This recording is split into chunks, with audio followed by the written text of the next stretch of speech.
Vamos trazer uma pequena historicidade da saúde no Brasil, onde a gente pode dizer assim, do xamanismo à oitava conferência de saúde. O que nós temos nos anos de 1500 com os nativos no Brasil, dentro daquele princípio de cura, de tratamento, estava muito dentro do conhecimento do nativo, dentro daquela religiosidade que os envolvia. Então, isso era um doente e uma cura possível dentro do nativismo, né? do extrativismo local, através das plantas locais do conhecimento, centrado mais em uma ou duas pessoas, para tratar aqueles indivíduos com doenças que não se sabia o nome, nem vindo de onde, mas só aparecia o doente e tentava se curar. E aí envolvia algumas religiões específicas. Bom, daí nós vamos para uma era do Brasil colônia, nesse período onde a gente tem a chegada de indivíduos de um outro país, trazendo novas culturas, mas também novas doenças. Nesse processo, onde vamos passar muito rapidamente, só esse contexto mesmo, de chegarem novas pessoas que não só contraíram doenças, mas que trouxeram outras doenças, nós iniciamos o Brasil colônia. O que se pensou nessa era de 1500 a 1822, onde se passou por toda essa política de Brasil colônia no Brasil? Nós passamos pela criação das Santas Casas de Misericórdia no século XVI. Nós tivemos alguns locais específicos: São Paulo, Bahia, Rio de Janeiro, Olinda, Belém. E daí, por conta dessas chegadas em portos, nós começamos um trabalho incipiente sanitário, bem incipiente. Mas surgiram alguns desafios, que eram as doenças pestilentas, até mesmo as vindas nos navios, como já falamos. Nesse período de Brasil Império para frente, 1822 a 89, nós começamos novos movimentos. Esses novos movimentos trouxeram, dentro do capitalismo moderno, com a circulação de uma riqueza dentro do país, obviamente veio o processo da industrialização, pela necessidade mesmo, até da extração de matéria-prima que nós tínhamos aqui, pau-brasil, ouro, precisava-se de fazer algum tipo de beneficiamento. Com isso, esse capitalismo moderno, ele envolveu muita política, no sentido que nós já trouxemos o conceito de interesse de indivíduos diferentes em diversas localidades. E o que se fez com o sistema de saúde?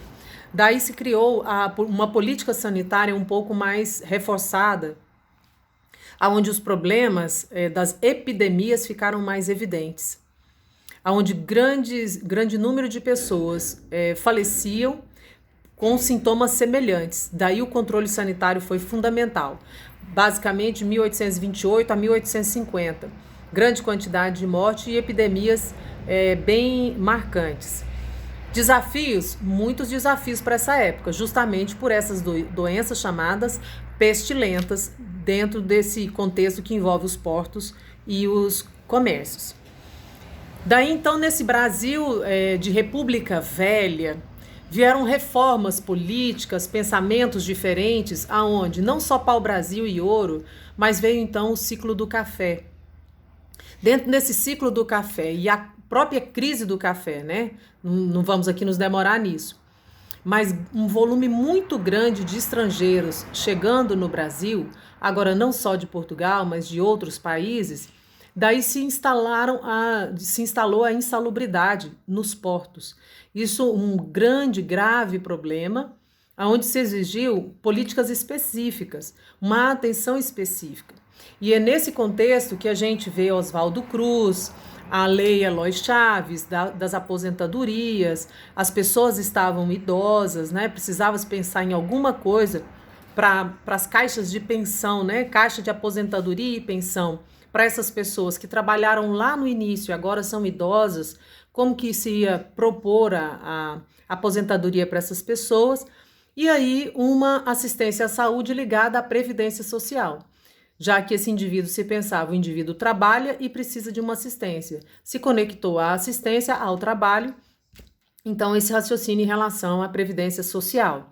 E aí houve-se essa relação. Os principais desafios continuavam as doenças pestilentas, mas aí vieram outras doenças que envolviam a grande massa, além dessas epidemias já ditas, como a febre amarela, a peste, a varíola, mas aí vieram as tuberculose, sífilis e as endemias rurais, porque grande número no agropecuário de pessoas circulando, vieram as doenças rurais, até mesmo pelo movimento, a atividade rural.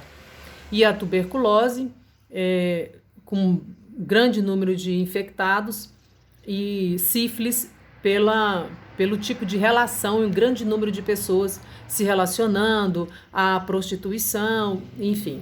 Esses foram problemas marcantes na nossa República Velha. E aí veio o período Vargas, né, 1930 a 45. Aí se pensou bastante na industrialização e na estrutura agrária. A questão do Estado Novo foi algo marcante que se movimentou muito no país e que veio trazer para o sistema de saúde também algumas modificações, aonde foi institucionalizado a saúde pública pelo Ministério da Educação e Saúde Pública, ainda envolvendo a Previdência Social, a saúde ocupacional institucionalizada pelo Ministério do Trabalho. Continua o vínculo, trabalha, precisa de assistência. Mais para frente a gente vai ver no que isso vai dar. Então vieram as campanhas, as grandes campanhas contra a febre amarela e tuberculose, algo incipiente em relação à prevenção. Daí os institutos também de aposentadoria e pensão, o IAP, eles vêm estendendo para a Previdência Social, como nós já falamos, e também estender aos trabalhadores urbanos, não só mais aqueles rurais, mas os urbanos. As doenças continuavam aparecendo. Agora as doenças de Chagas, esquistossomose, a sífilis, doenças nutricionais.